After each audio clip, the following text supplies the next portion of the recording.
Pessoal, de todos os parasitas, um dos mais sérios que eu vejo, que eu testo nos meus pacientes, é o toxoplasma. Existe o toxoplasma do gato e do cachorro, que é o Gondia e o Caracanis. Só para vocês entenderem, o toxoplasma, ele precisa perpetuar o ciclo biológico dele. Então, ele, quando infecta o hospedeiro, por exemplo, um rato, ele faz com que o rato modifique todo o sistema nervoso cerebral daquele animal e faz com que ele, entre aspas, se apaixone pelo seu predador, ou seja, um comportamento suicida mesmo. E aí o animal maior come ele e aquilo passa para o ciclo biológico. Só que hoje as pessoas vivem com os pets dentro de casa, o cachorro dorme na cama, o gato passa na cama, fica no sofá, vai na casa de fulano que tem um cachorrinho, que tem um gatinho, enfim. As pessoas têm muito contato com esses animais. Só que o toxoplasma, quando ele aparece, quando ele é infectado, nem sempre você vai avaliar ele por IgG ou por IgE, por imunoglobulinas de resposta de imunidade imediata. Por mais que às vezes o IgG ou IgE fique negativo, ele ainda pode estar presente. Por quê? Porque ele é um parasita que ele se aloja no tecido, ele não fica na corrente sanguínea. Parasita, por que o parasita vai ficar na corrente sanguínea? Ali não vai ter nutriente. Ali, o que é parasita no conceito biológico? É um ser vivo que se alimenta de outro ser vivo e se mantém vivo por meio dos nutrientes, das células, de tudo aquilo que aquele ser vivo pode fornecer para ele. Então, gera uma relação de parasitose. É diferente de simbiose. Simbiose é quando dois organismos convivem juntos, na mesma biologia. Agora, o parasita é quando ele se alimenta daquilo e aquilo gera danos. Então existem catalogado mais de 240 tipos de parasita. E o toxoplasma, por ele afetar o sistema nervoso central do hospedeiro, ele muda o comportamento do hospedeiro.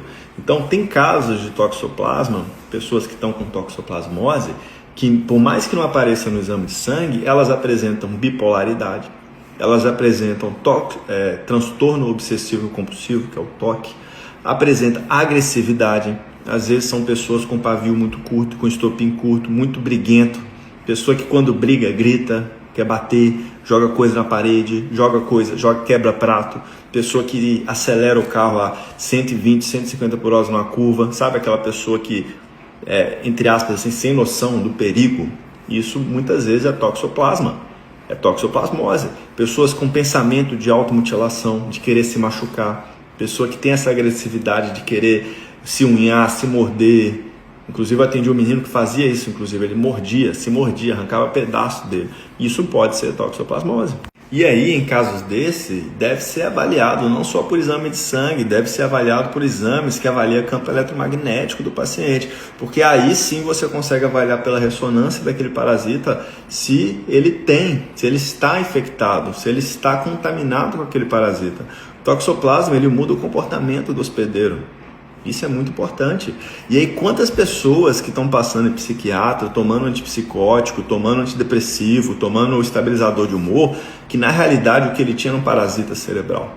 Quantas? Eu diria que são muitas, para não dizer a maioria. Isso vale para os hospitais psiquiátricos também. Já vi casos, eu não atendi, mas já vi casos de pessoa que precisou ficar enjaulada, já vi casos de pessoa que fugiu de hospital psiquiátrico, fugiu do CAPS, teve que ficar amarrada e mesmo assim nada resolvia, só foi resolver depois que tratou o toxoplasma. Então isso é muito sério, deve ser avaliado a toxoplasmose. E aí, aproveitando o gancho, além de avaliar a toxoplasmose, além de avaliar parasita em casos de questões mentais, principalmente, depressão, principalmente, transtorno obsessivo compulsivo, TOC, bipolaridade, borderline também, ou seja, questões psiquiátricas, nem sempre a causa é mental, às vezes o efeito é mental.